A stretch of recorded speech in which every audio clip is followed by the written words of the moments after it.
Hi, my name is Gibson, and I'm the co-owner and creator of the Personal Development School. This is your daily breakthrough video, and in this video, I'm going to talk to you about a few key different ways. I think there's like 8 or 9 in here of how attachment trauma imprints the subconscious mind.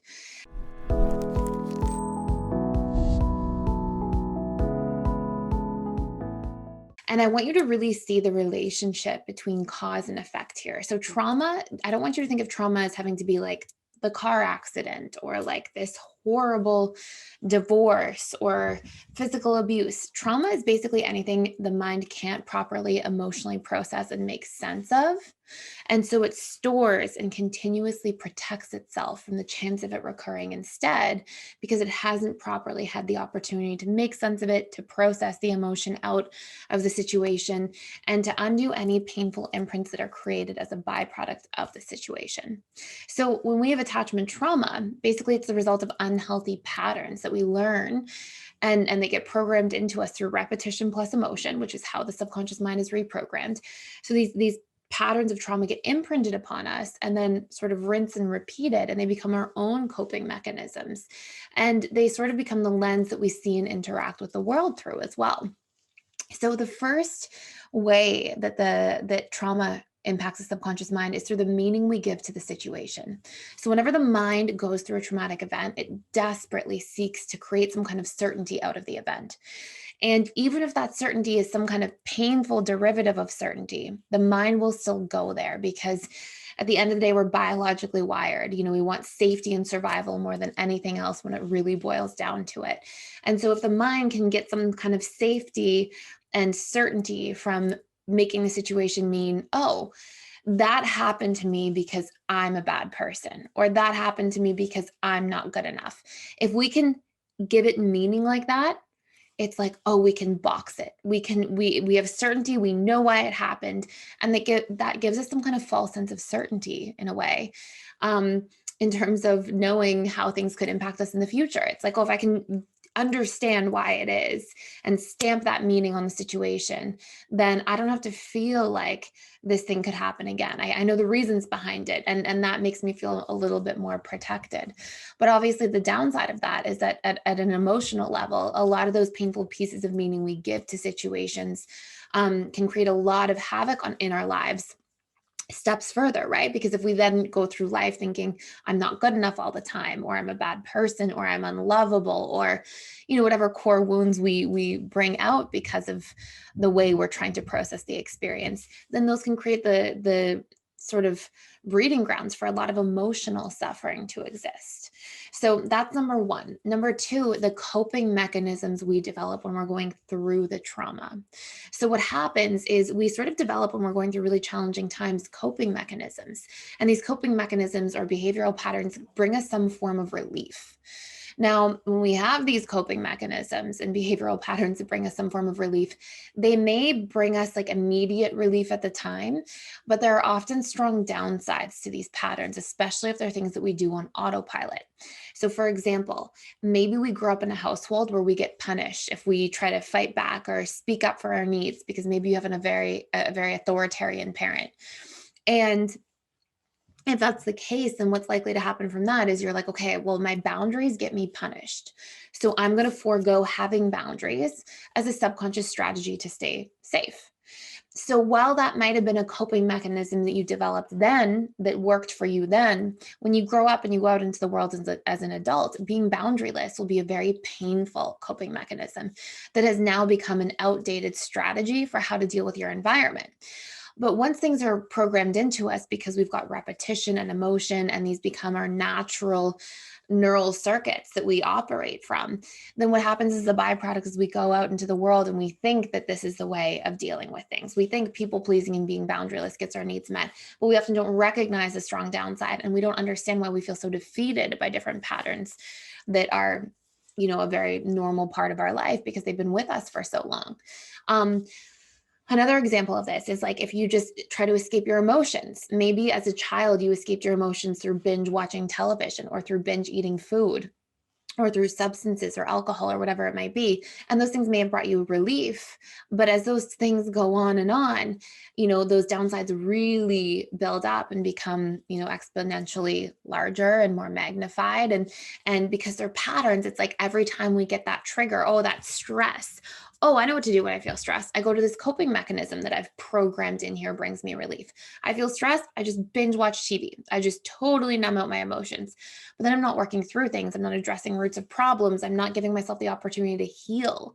And the same thing goes if it's food or substances or alcohol or whatever it might be, social media.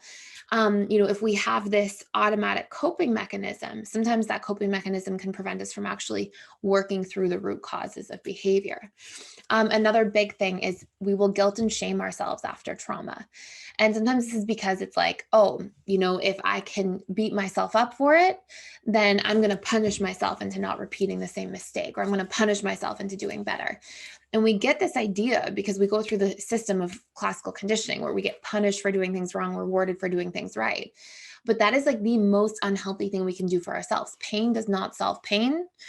Hurt people end up hurting people. And when we stay in the cycle of pain through self-punishment, through beating ourselves up, self-criticizing, instead of becoming curious and being like, why did I do that? What was the root cause? What was I thinking or believing at the time? What were my unmet needs that I was trying to fix? When we beat ourselves up instead of inquiring compassionately towards ourselves, then finding the root of the problem and then taking accountability, the beating ourselves up gets us so lost in the story of how awful we are and how guilty we are and how shameful we are that it actually acts as a preventative measure from going inwards and being able to dial in to the root of the problem and overcome it and heal it. And another thing that sort of goes hand in hand with this, number 4 here, is self-blame. We blame ourselves because we're trying to derive some kind of certainty. If I can make it my fault, if I can make this situation about me and me being bad or me being the one that made the mistake, when maybe the reality is that I was victimized by a situation and I was in a situation that was, far bigger than I was able to handle and process at the time. But if I can make it about me, I can feel like I'm safer in the world, because if it was my fault, at least it's in my control. And so that's another big thing that comes out of different traumas we're exposed to. And there are more specific traumas that tends to apply to, some more than others, but it's a huge pattern and theme overall. And then another big thing is sometimes we can get into a free state where we just go very much into autopilot mode. And we kind of dissociate or disconnect from our sense of self. And it's like, if we can just, stay so externally focused and so externally honed in on our relationships outside of us, the expectations people have outside of us, and just put all of our attention there, then at least we don't have to feel the pain or suffering that's inside of us. And sometimes you'll see like sort of the hidden symptom of that being, if you really are afraid to spend time alone with yourself, then it can also be a sign that, and it's not always this way, but it can also be a sign that you're just afraid to be alone with your feelings and the stuff that you haven't properly emotionally processed. And hand in hand with that goes into, we will get totally out of relationship to our needs. Sometimes we learn, no, you can't have needs in childhood, or your needs are unseen or unheard, or when you try to express them, people treat them like they don't matter, or they're too, preoccupied with their own needs and their own stuff, so they can't see yours. And then it becomes painful to have needs, right? Because you learn to subconsciously associate your needs with feelings of rejection. If every time you express them in your upbringing, or maybe in a painful relationship you're in, or whatever it might be, if you just constantly get negative feedback, negative reinforcement, feelings of rejection. And so then we go, well, my needs, doesn't feel good to have them, so I'm just going to push them away, disconnect from them. But that creates major detriments in our relationship to ourselves, which then further causes pain and challenges in our interpersonal relationships later on. Like, if I don't know my needs, can't express them to my partner, can't get them met, and then I'm going to go, my partner doesn't care about me, or whatever it might be. So it's another signpost of attachment trauma or some form of trauma being impacted or imprinted. And then the last two big pieces in here that we have are extreme fight or flight responses. If we find ourselves over defending, maybe somebody cuts us off and we think we have to jump out of our car and scream at the person. And it's like, okay, wait, why do I feel such an intense need to overprotect myself? usually because I didn't have the protection I needed at different points in childhood and in my upbringing. So I went into overcompensation mode to try to cope and keep myself safe. Or extreme flight responses. We leave at the drop of a hat, exact same underlying principles, just expressed in a flight response instead of a fight response. And the last big piece here that we have as a symptom of attachment trauma imprinting the subconscious mind is a damaged internal trust baseline. If we've been exposed to a lot of broken trust, broken promises, betrayals, things over the course of life, we learn that, oh my goodness, we can't trust, we can't, expect people to be there. We can't be vulnerable to people and open up. It doesn't work. It doesn't get our needs met. And we build in all these negative emotional associations to the idea of trust. And we push away people. And trust is probably one of the top 3 most important ingredients to have if you want to have a healthy relationship, whether that be a romantic relationship, a friendship, a family relationship. And it doesn't mean you have to trust all people. If there's unhealthy people, you can have really strong boundaries with them and not have them too much in your life. But we want to have room to trust the right people so we can have these healthy two-way exchanges. And so there's a lot of work you can do to really repair your internal trust baseline as well, through reprogramming, through being better with your own boundaries, being better with communication, showing up for yourself, being consistent, knowing what you need, expressing it healthily, receiving your needs, lots of different stuff in there. So these are all really important topics, each of them individually, quite honestly, and very profound topics when it comes to healing and reprogramming and doing that inner work. If this is something you want to do a deeper dive into, we have the post-traumatic growth course. It's a very, very profound course when you enter into PDS, and it would be something I recommend doing alongside with a therapist, and really going through the principles, because it's very deep, very intensive, but really brings great results. And we have a overcoming jealousy and repairing broken trust course. We have emotional mastery belief reprogramming course, reprogramming our relationship to guilt and shame, with lots of different things in there as resources to really help you move through all these different challenges that may exist. And just remember, if this is something that you are experiencing, it's not your fault.